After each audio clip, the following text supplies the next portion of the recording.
आध्यात्मिक पथ की कहानी सुनने वाले सभी श्रोतागणों को जय श्री राधे, जय श्री कृष्णा। जाते जाते सुनते सुनते सब्सक्राइब जरूर कहना और कमेंट में जय सिया राम लिखना। हरि अनंत हरि कथा अनंता।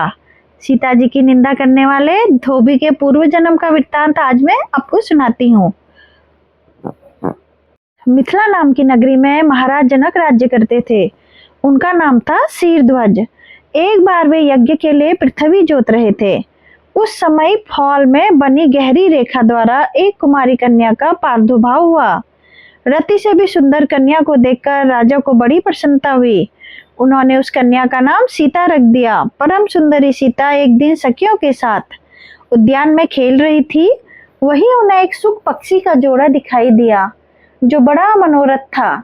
वे दोनों पक्षी एक पर्वत की चोटी पर बैठकर इस प्रकार बोल रहे थे, पृथ्वी पर श्री राम नाम से विख्यात एक बड़े सुंदर राजा होंगे। उनकी महारानी सीता के नाम से विख्यात होगी। श्री राम सीता के साथ 11,000 वर्ष तक राज्य करेंगे। धन्य है वे जानकी देवी और धन्य है वे श्री राम। तोते को ऐसी बात करते देख सीता ने यह सोचा कि यह दोनों मेरे ही जीवन की कथा कह रहे हैं। इन्हें पकड़कर सभी बातें पूछूं। ऐसा विचार कर उन्होंने अपनी सखियों से कहा, यह पक्षियों का जोड़ा सुंदर है, तुम लोग चुपके से जाकर इसे पकड़ लाओ। सखियां उस पर्वत पर गई और दोनों सुंदर पक्षियों को पकड़ लाई।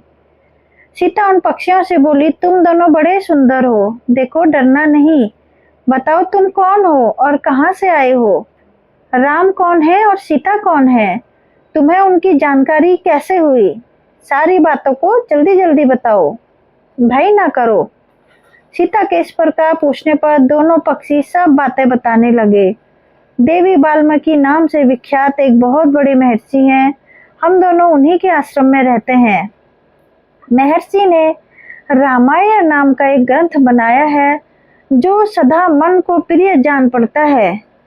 उन्होंने शिष्यों को उस रामायण का अध्ययन भी कराया है। रामायण का कलेवर बहुत बड़ा है। हम लोगों ने उसे पूरा सुना है।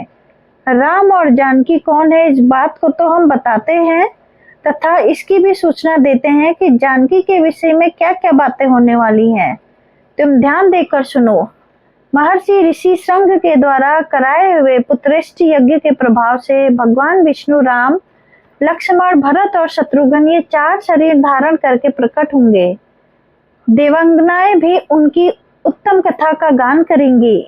श्री राम महर्षि विश्वामित्र के साथ भाई लक्ष्मण सहित हाथ में धनुष लिए मिथिला पधारेंगे। उस समय वहां वे शिवजी के धनुष को तोड़ेंगे और अत्यंत मनोहर रूप वाली सीता को अपनी पत्नी के रूप में ग्रहण करेंगे। फिर उन्हीं के साथ श्री राम अपने विशाल राज्य का पालन करेंगे। ये तथा और भी बहुत सी बातें वहां हमारे सुनने में आई हैं।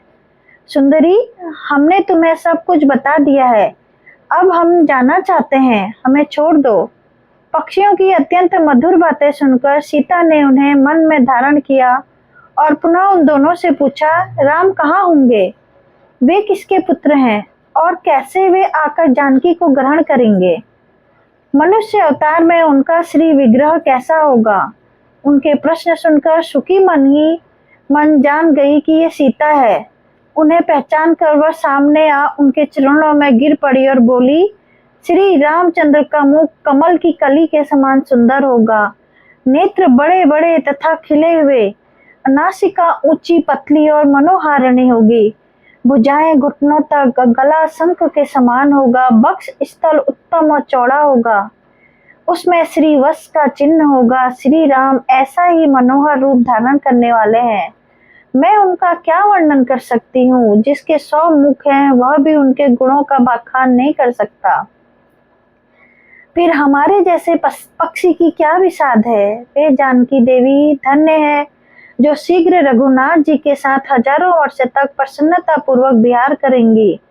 परंतु सुंदरी, तुम कौन हो? पक्षियों की बातें सुनकर सीता अपने जन्म की चर्चा करती हुई बोली, जिसे तुम लोग जानकी कह रहे हो वह जनक की पुत्री मैं ही हूँ। श्री राम जब यहाँ आकर मुझे स्वीकार करेंगे तब मैं तुम दोनों को छोड़ूंगी। तुम इच्छानुसार खेलते हुए मेरे घर में सुख से रहो। यह सुनकर सुकी ने जानकी से कहा, साध्वी हम वन के पक्षी हैं, हमें तुम्हारे घर में सुख नहीं मिलेगा। मैं गर्भिणी हूँ, अपने स्थान पर जाकर बच्चे पैदा करूंगी, उसके बाद फिर यहाँ आ जाऊंगी। उसके ऐसा करने पर सीता ने उसे नहीं छोड़ा। तब उसके पति ने कहा, सीता, मेरी भार्या को छोड़ दो, यह गर्भिणी है। जब यह बच्चों को जन्म दे देगी तब इसे लेकर फिर तुम्हारे पास आ जाऊंगा।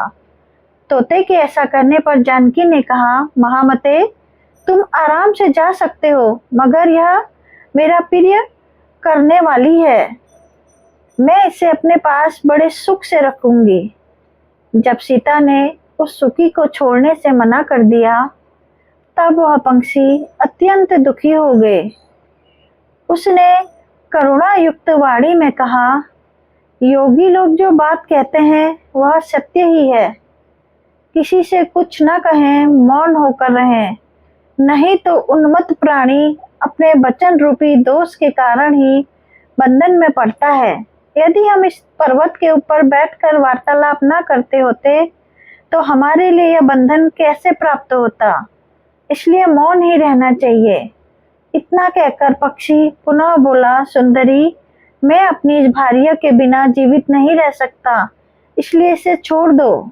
सीता, तुम बहुत अच्छी हो, मेरी प्रार्थना मान लो। इस तरह उसने बहुत समझाया, किंतु सीता ने उसकी पत्नी को नहीं छोड़ा। तब उसकी भार्या ने क्रोध और दुख से व्याकुल होकर जानकी को श्राप दिया, जिस प्रकार आप मुझे इस समय अपने पति से अलग कर रही हैं, वैसे ही आपको स्वयं भी गर्भिणी की अवस्था में श्री राम से अलग होना पड़ेगा। यूं कहकर पति वियोग के कारण उसके प्राण निकल गए। उसने श्री रामचंद्र जी का स्मरण कर पुनः पुनः राम नाम का उच्चारण करते हुए प्राण त्याग दिए। इसलिए उसे ले जाने के लिए एक सुंदर विमान आया और वह पक्षिणी उस पर बैठकर भगवान के धाम को चली गई। भार्या की मृत्यु हो जाने पर पक्षी शोक से आतुर होकर बोला, मैं मनुष्यों से भरी श्री राम की नगरी अयोध्या में जन्म लूंगा तथा मेरे ही वाक्य से इसे पति के वियोग का भारी दुख उठाना पड़ेगा। यह कहकर वह चला गया। क्रोध और सीता जी का अपमान करने के कारण उसका धोबी की योनि में जन्म हुआ। उसने धोबी के कथन से ही सीता जी को निंदित हुई और उन्हें पति से वियुक्त होना पड़ा। धोबी के रूप में उत्पन्न हुए उस तोते का श्राप ही सीता का पति से विछोह कराने के कारण हुआ था और वे बन गई थी। बोलो जय श्री राम, जय जय श्री राम, जय जय श्री सिया राम जी। कमेंट में जरूर सिया राम लिखिएगा। धन्यवाद कहानी सुनने के लिए।